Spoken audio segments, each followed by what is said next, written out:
All right, good evening, everyone. I've got a few things of housekeeping to go over before we get the show rolling. First and foremost, I want to give a shout out to the most important people here tonight, and that's Jana and John and Matt, Mike, and Celeste.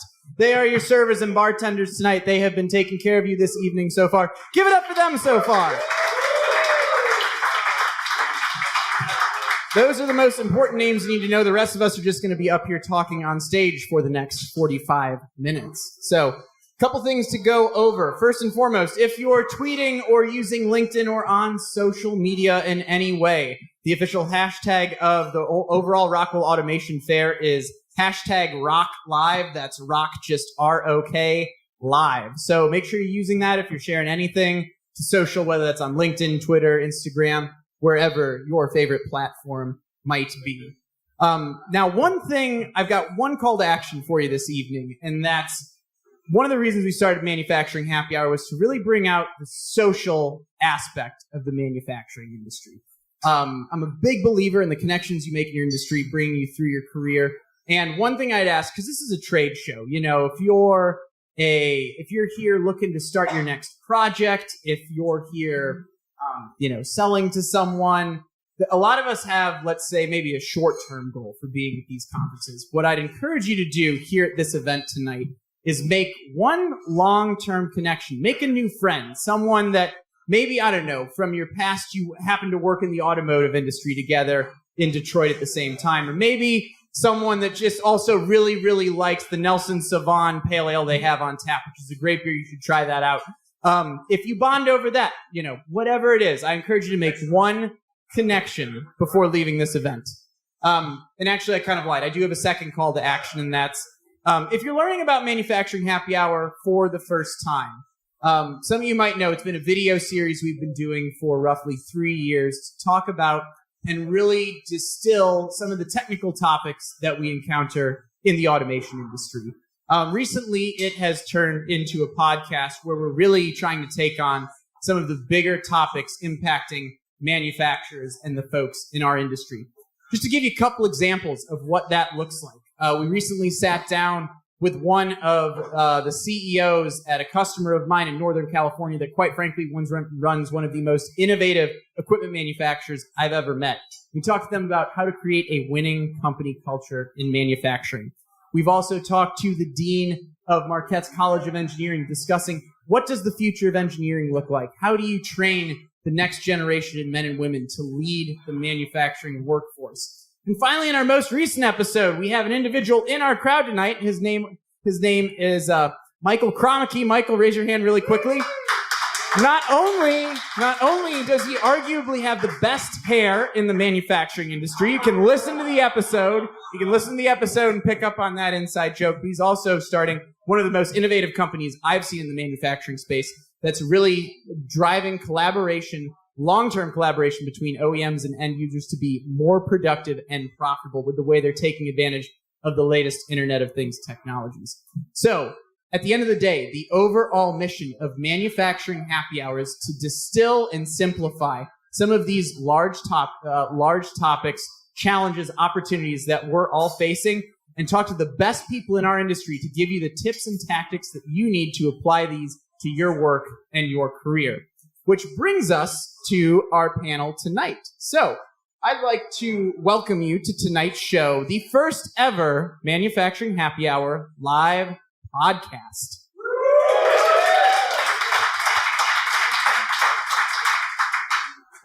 That was really a strategy so you'd clap so I could take a drink before we kept rolling with this episode. But with that, speaking, when I was preparing for this panel a week ago, I was diving deep into some notes I'd taken from a recent Rockwell and PTC webinar, and I was really buried deep in this industry and technology alignment and somewhere in the automation stack. And it was an hour in, I'm like, I'm not getting to where I want to be in this presentation right now. I'm like, wait a second. We're doing this at a bar where there are no PowerPoints behind us, no facts and figures that we can show. And really, this goes in the main mission of Manufacturing Happy Hour. The goal of tonight is to simplify topics in digital transformation and smart manufacturing to the point that you'd be able to discuss them with someone while you're at a bar. So, without further ado, I'd like to introduce our guests on our panel for the evening. So, our first panelist is an Internet of Things extraordinaire and the product management leader for Kepware at PTC, a company that's leading the way in digital transformation across the entire industrial manufacturing process. Manufacturing All-Stars, please welcome Tom Gaudet.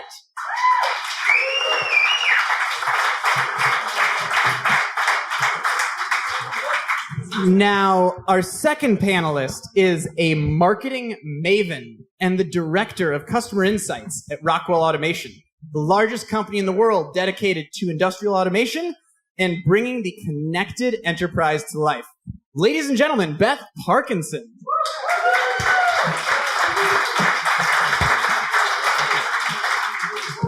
And last but not least, our final panelist is a control systems migration master and the director of sales and marketing for Concept Systems, an Oregon-based systems integrator and solution partner whose capabilities run the gamut from process control to robotics and machine vision. Let's give it up for Ryan Wasmund.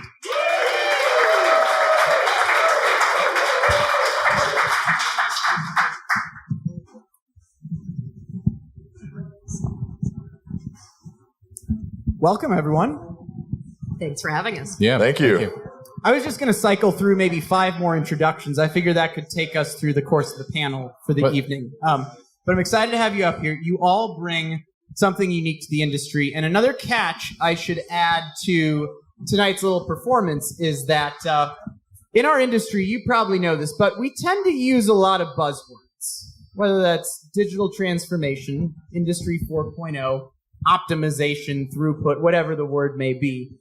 In an effort to keep this fun, entertaining, but also make sure we're providing constructive information for you, we're going to do a little drinking game associated with tonight's evening. If you hear a buzzword, we'll be tallying this up as we go. That individual on the panel will take a drink, and you are encouraged to drink along with them.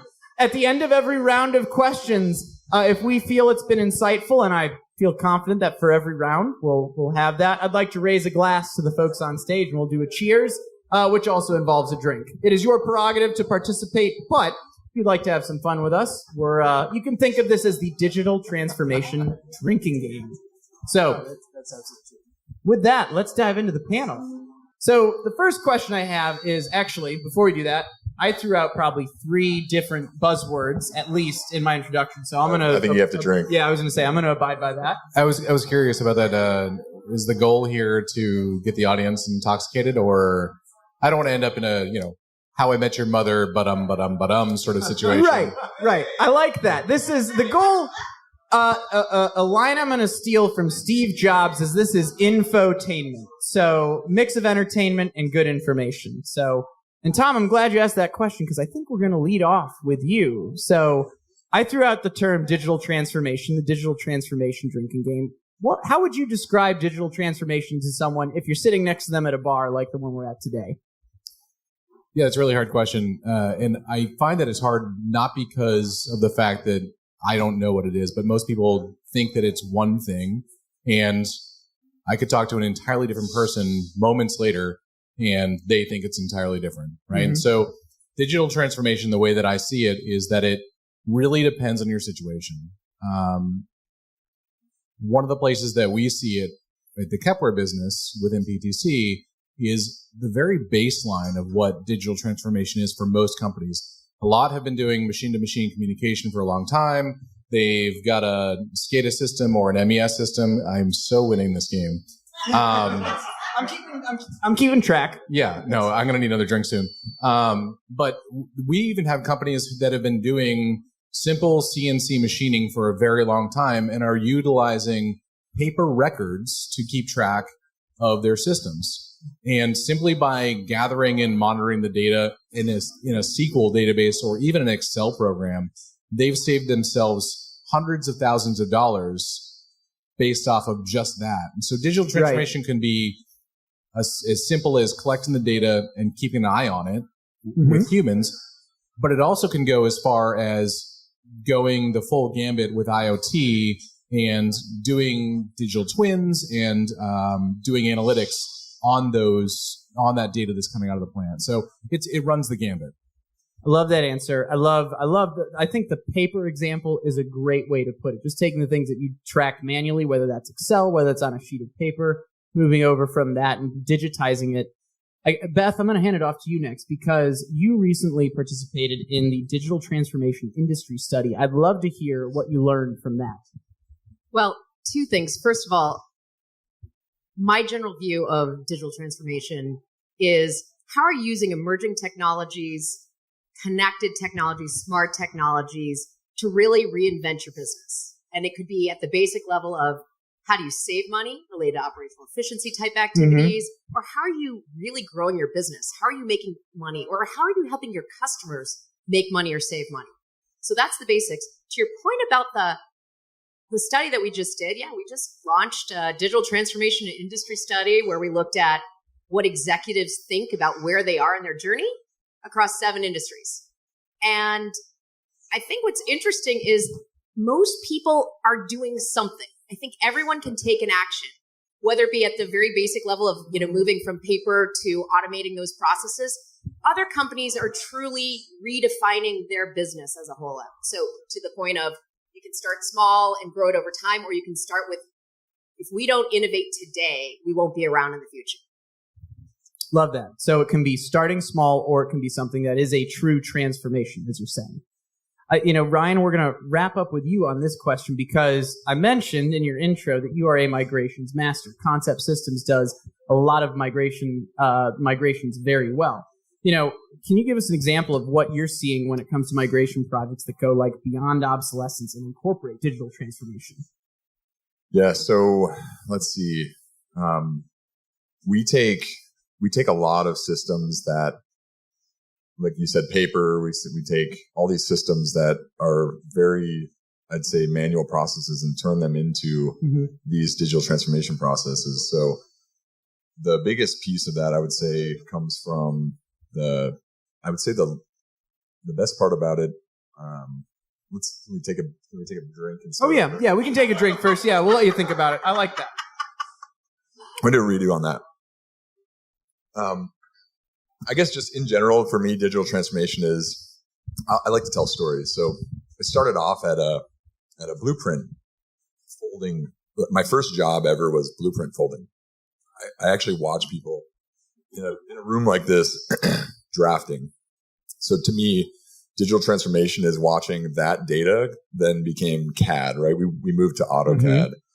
And then from that, we moved into where we are now, where you can actually take a tablet and point it at a device, right? PTC has a really awesome tool that takes a tablet, point it at a device, and I can actually see the data coming off of that device because it's live, it's streaming. So I would say, I guess, digital transformation to me is watching all of this stuff happen in real time, to the point where you're saving your customers all this money while they're excited about what they're doing. They're actually seeing literally augmented reality. They're seeing paper turn into digital, turn into dashboards, turn into these amazing process improvements. So for us doing controls retrofits, getting back to your original question, controls retrofits for us and plant modernization and digital transformation, taking all of that and seeing that happen by upgrading PLCs and getting that data real time is really what's driving our business. Love that. Well, I love how we took it from what we're seeing across the industry, the gamut of what digital transformation can do, the definition around it, and then what you're seeing in the work you're doing as well. So I feel like that warrants a cheers for that round of the initial question. So let's raise our glasses.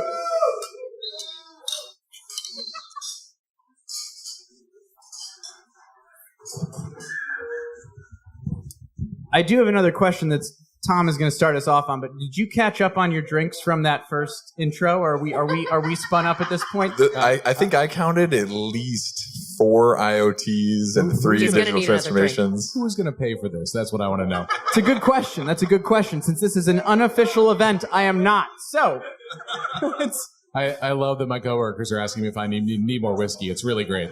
I'll buy you a beer, Tom. I got you, man. while we figure out who's buying the next round, Tom, the question I've got for you is another thing we talk about. We mentioned Internet of Things. I'm going to drink for that in just a second. But, we talk about IoT platforms and how that is a big thing we're seeing in our industry right now. But I'd love to hear maybe an analogy around that. Like, what is, how would you describe an IoT platform to someone to kick us off for this part of the conversation as well? Nobody's leaving this room sober. Let's start off there. That's fair. That's fair. And that's a really interesting question. I actually want to, if I may, maybe with a show of hands, it's not going to show up in podcasts, but sure. Who here definitively knows what an IoT platform is? Does anybody know definitively what an IoT platform is? So for those of you listening, we're seeing 25% of hands up tops. That's high. I think most of the hands up are PTC employees. Yes, certainly. And so I've Googled this before. Okay. And because I work for a company that touts that we have a very fabulous IoT platform, and we, I think, do. But when you look up what is IoT, the first thing that comes up is basically that it is a multi-layer software platform that allows the provisioning, management, and automation of connected devices, which is just a ridiculous jargon of words. And so somebody give me a bottle.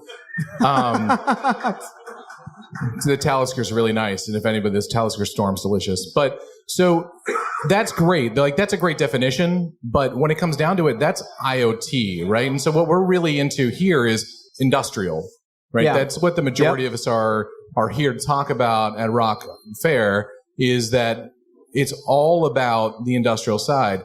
And for an IoT platform that's going to be going after industry, it's more about... Not awkward. There is a new drink at the table. A brand new drink just shows up. If you're listening to this podcast as a future date, we literally just doubled up on Tom's drink on stage live.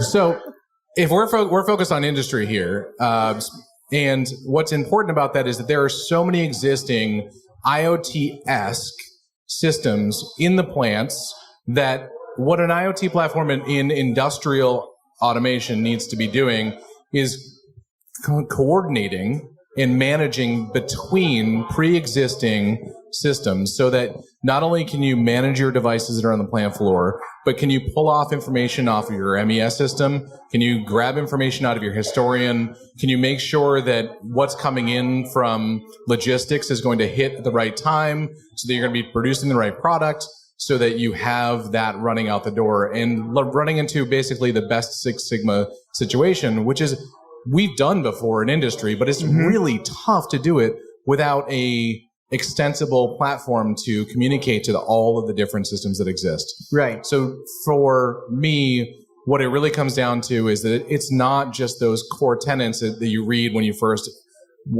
are curious about IoT. It's really about being flexible and extensible, and I think that's something that we're maybe really close to in the industry, but it's new. We're still all working on it.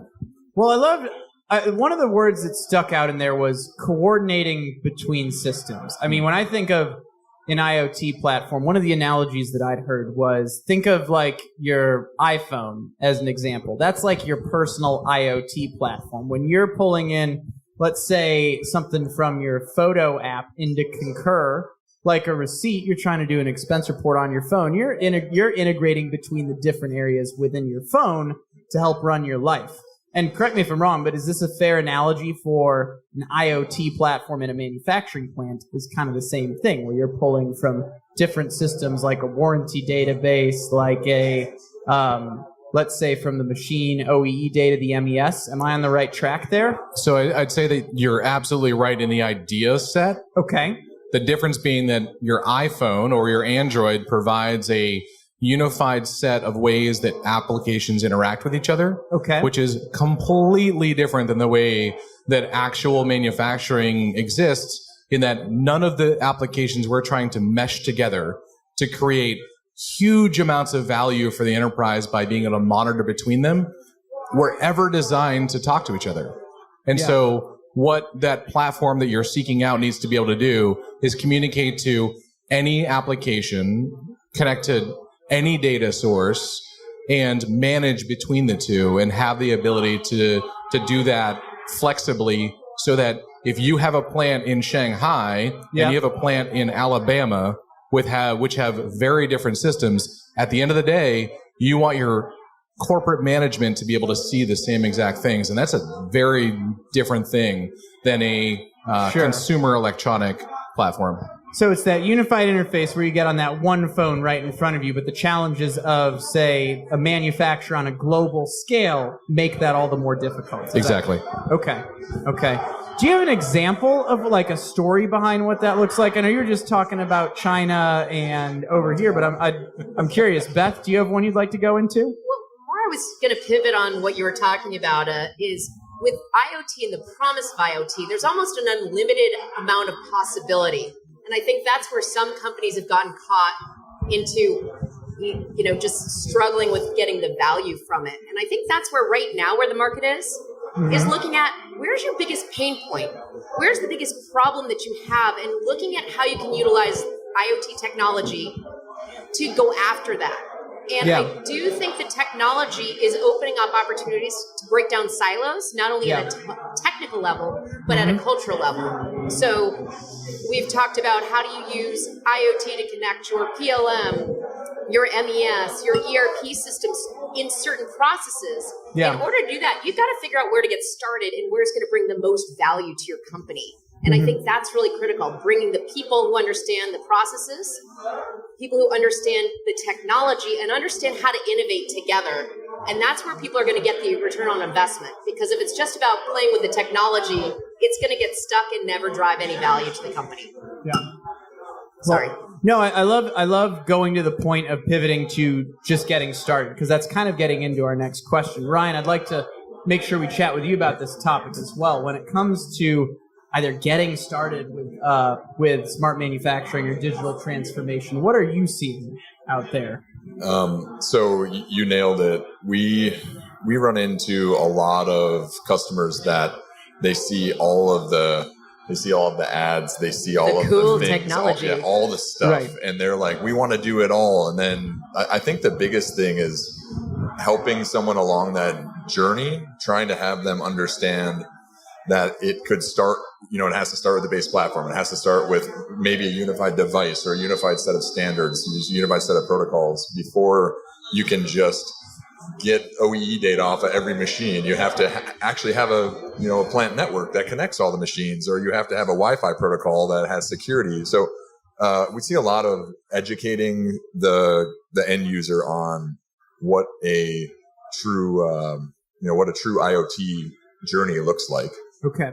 That would be where we're at with IoT. And there's a lot of small things happening that are leading to the bigger things. We're definitely seeing a lot of older migrations happening now to get ready for the bigger plant-wide, corporate-wide things. Mm-hmm. Do you, in that capacity, do you have, I guess maybe one other example that goes behind it, maybe a success story you've seen or something from your experience that could complement that? I guess it's a smaller project we did. It was a company that had government reports that had to be made, and every month it was a government report that had to go out and had to be manually produced. And so they would walk around with a clipboard and they would take all these measurements. They would read the gauges. They would write everything down, maybe every hour. Somebody's job was literally to walk around and take all these measurements.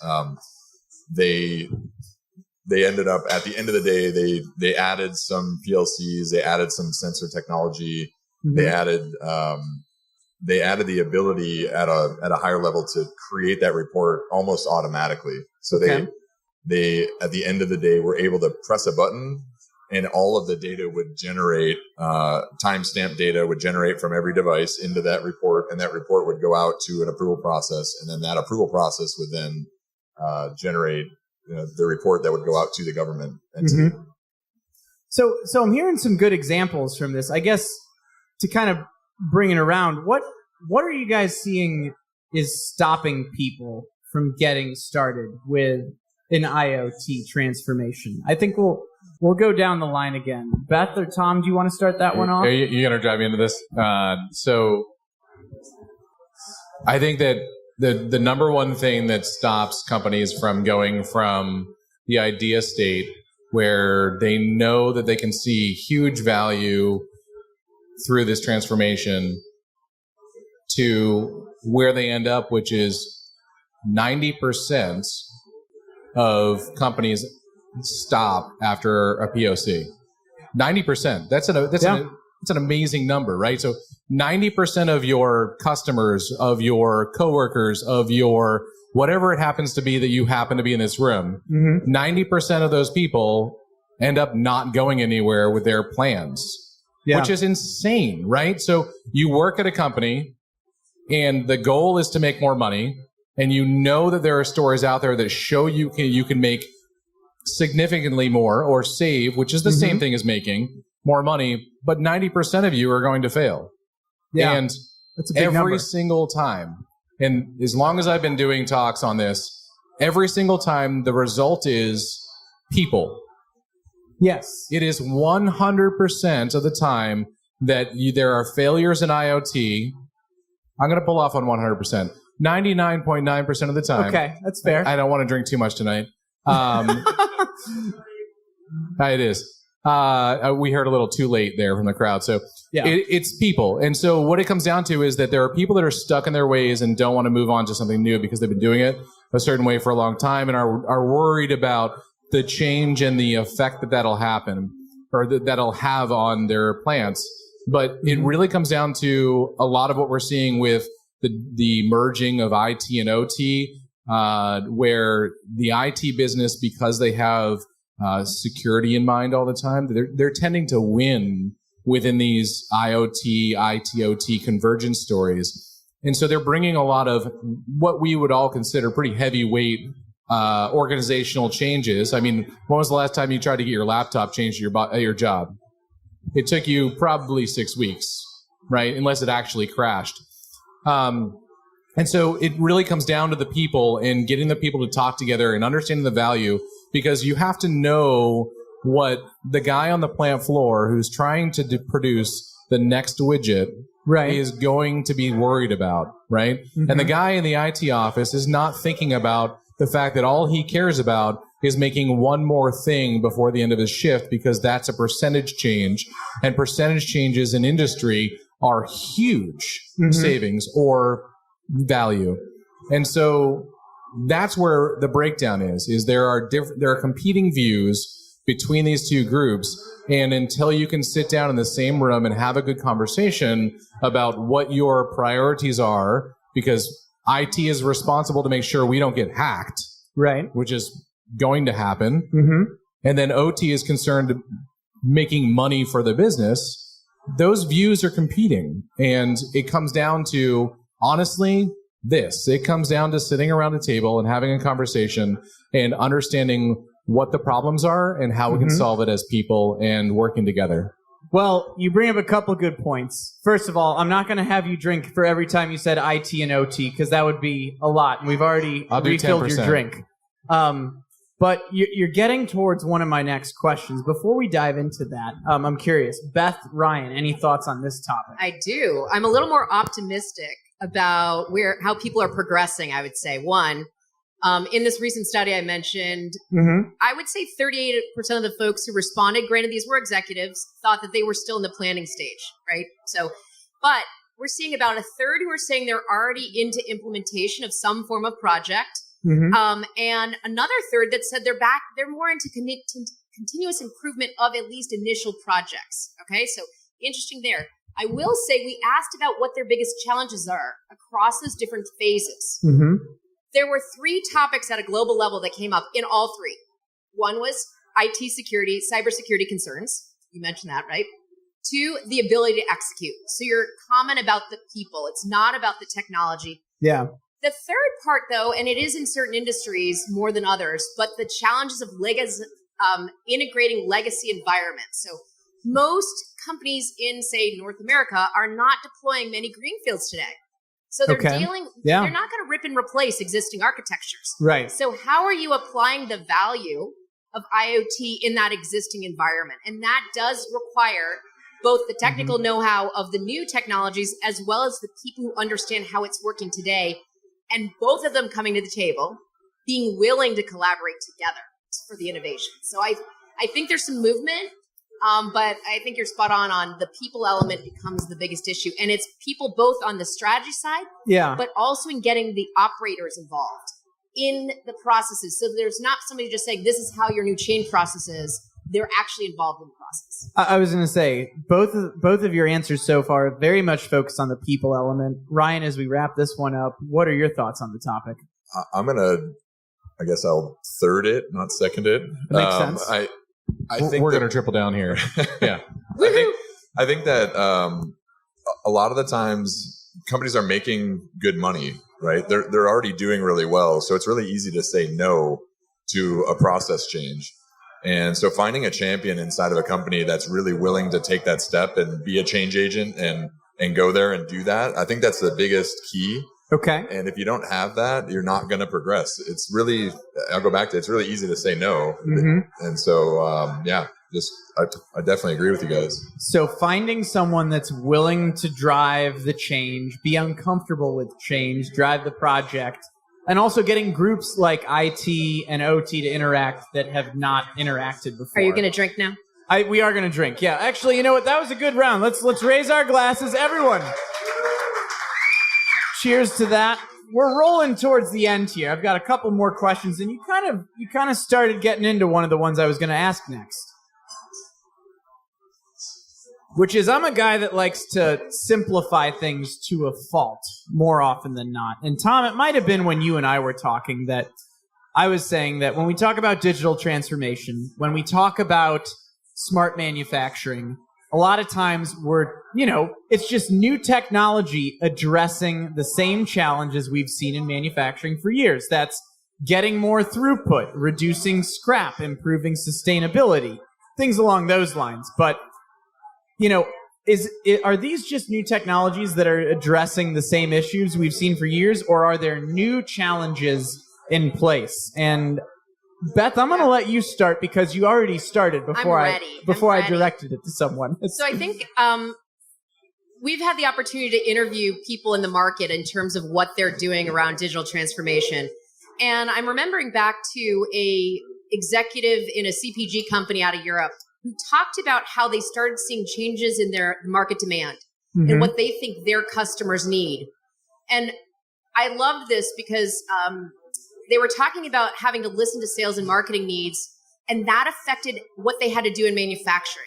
He talked about how their traditional process with large batches, piping into a process, large deliveries to big customers. And they realized in order to be effective, they had to get to the next level of personalization. And their process had to change. And he said, at this stage, they're actually using cobots to mix personalized batches for smaller company processes into this area. That completely changed the process of what they originally had in manufacturing. Two, he said their ultimate idea was to be able to get to ultimate consumer personalization. Now, we have had personalized M&Ms for a long time now. Yes. But what he was looking at is literally a consumer being able to go on and saying, based on my requirements related to the ingredients I want in certain products, I can customize this for my individual needs.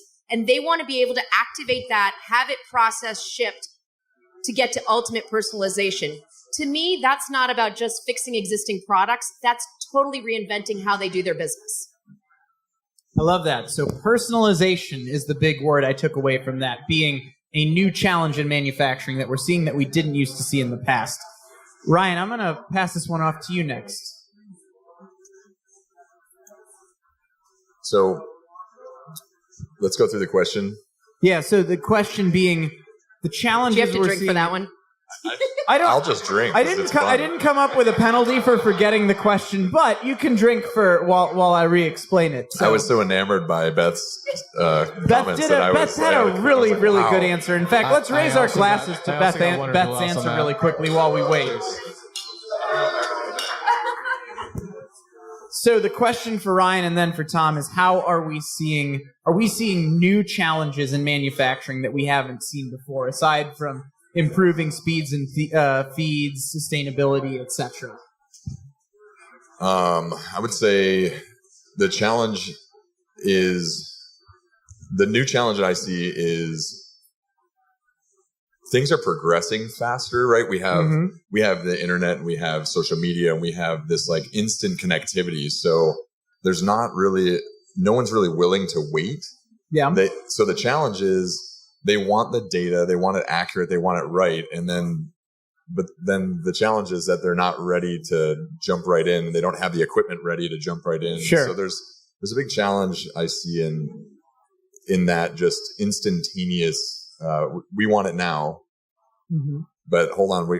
We have to do what? We have to spend how much money? And so there's a challenge there in that, just that instantaneous, I guess, I don't know the right word for it. Well, if I'm hearing you right, you're looking at people that want it now, like that instant gratification society we live in. But you probably encountered, especially as you're working with older facilities, people don't have what they need to get started yet, or the infrastructure in place to get off of top dead center. Is that right? Yeah, and you kind of have a bimodal view, right? So you've got young engineers coming out of college that know exactly what they want and how fast they can get it, and they know what's out there. And then you have a gap, like a skills gap, where you've got this bimodal population of 20 to 30-year-olds and then 50 to 60-year-olds that are on their way to retirement, and they don't want anything to change. So you end up with this kind of internal battle.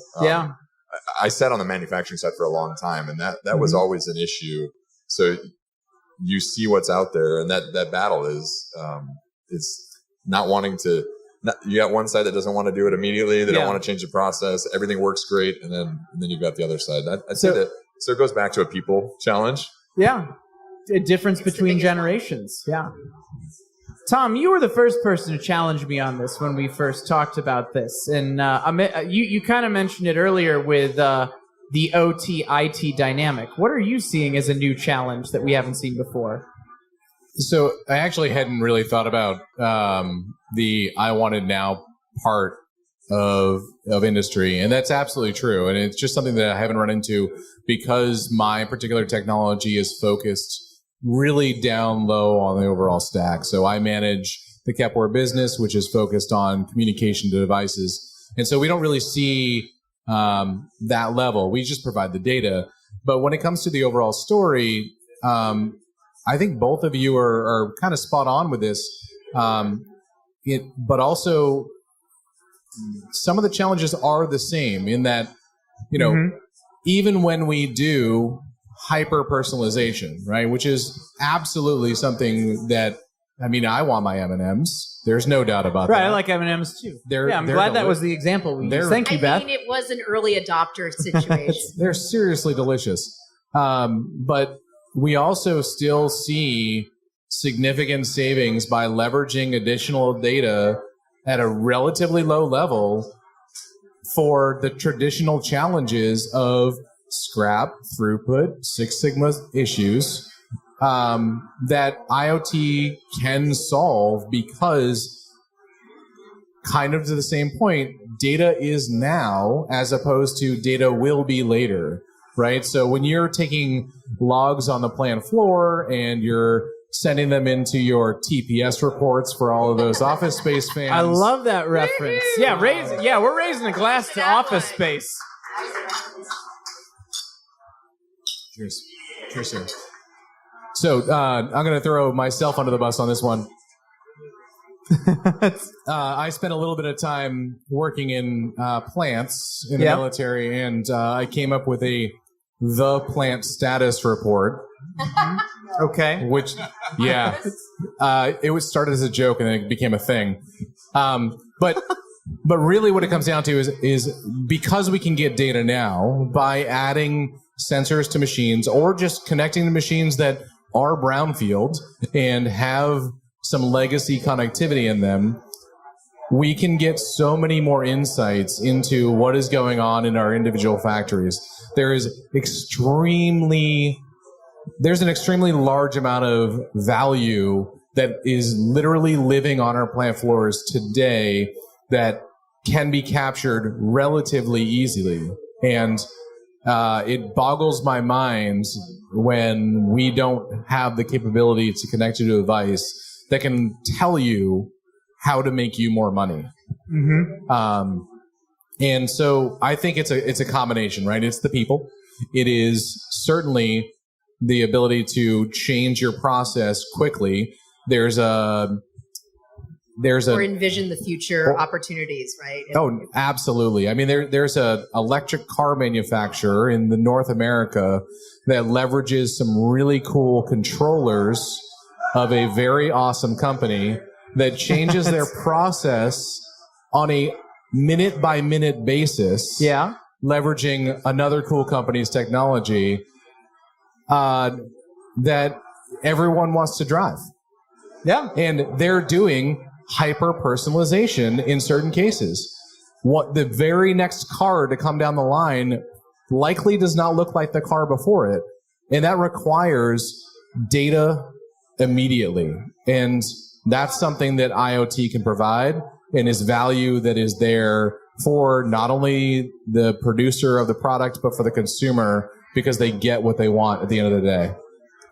I didn't necessarily expect us to go the hyper-personalization route, but I'm glad that was a theme throughout it. It's I feel more like of a consumer industry angle. Yeah, no, I'm learning something from this. And our last question to wrap things up, kind of a personal question for each of you. We've covered a lot of ground tonight, from digital transformation to personalization to some of the generational aspects we're seeing in the workforce right now. What I want to ask is, with all these opportunities, with all these challenges, what are each of you most excited about in the manufacturing sector, and why are you excited about it? So, Ryan, we'll start with you this time. You're ready to jump on in. I am. I'll go back to the story I told right at the first big job I had was I was the IT administrator at this network, at this design company. And before we migrated them to AutoCAD, I had to help fold the blueprints. So that was, I did the math this morning. It's over 20 years ago. So 20 years ago, blueprints, lots of people drafting, slide rules, to AutoCAD, to where are we going next. And so I'm just really excited to see where we go next, and seeing some of the, we're doing work right now with a food and beverage company, and they're using model predictive control to do some really amazing things where they're taking live feedback from their process, and then they're actually modifying the parameters of their process to come up with a specific, they want to have a specific, I'll call it a crunch to their food.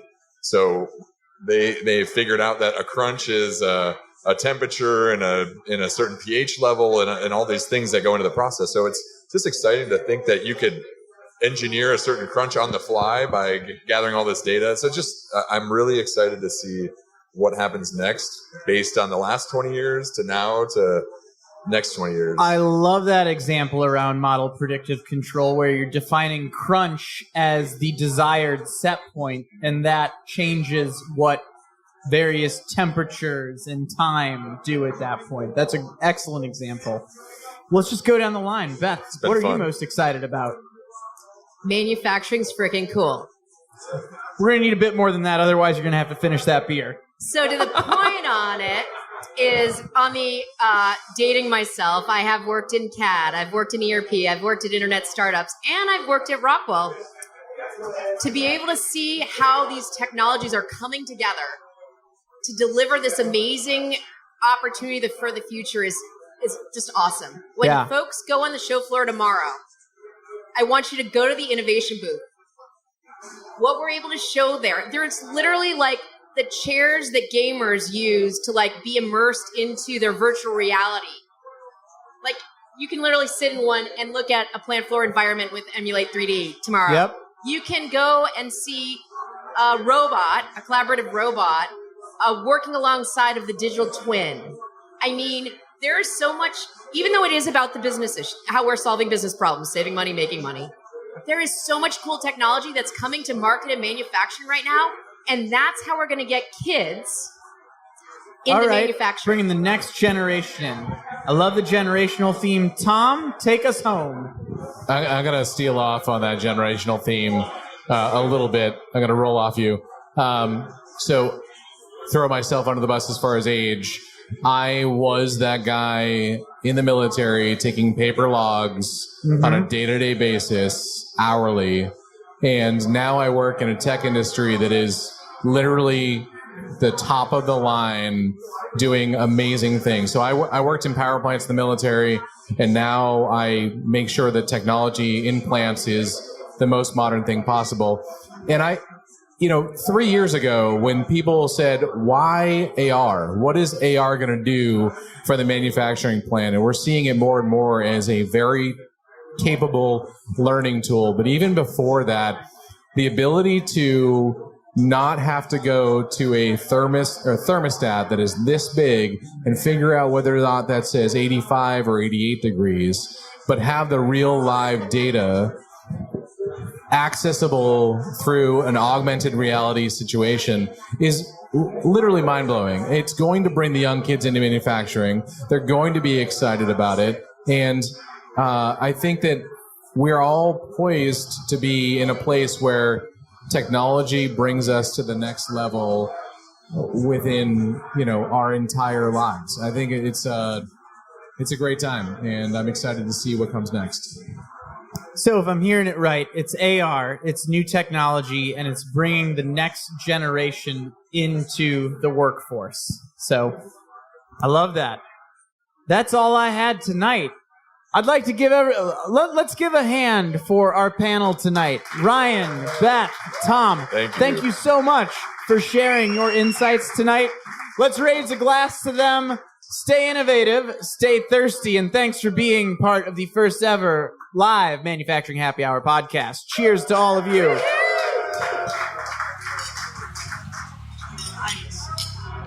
Cheers, guys.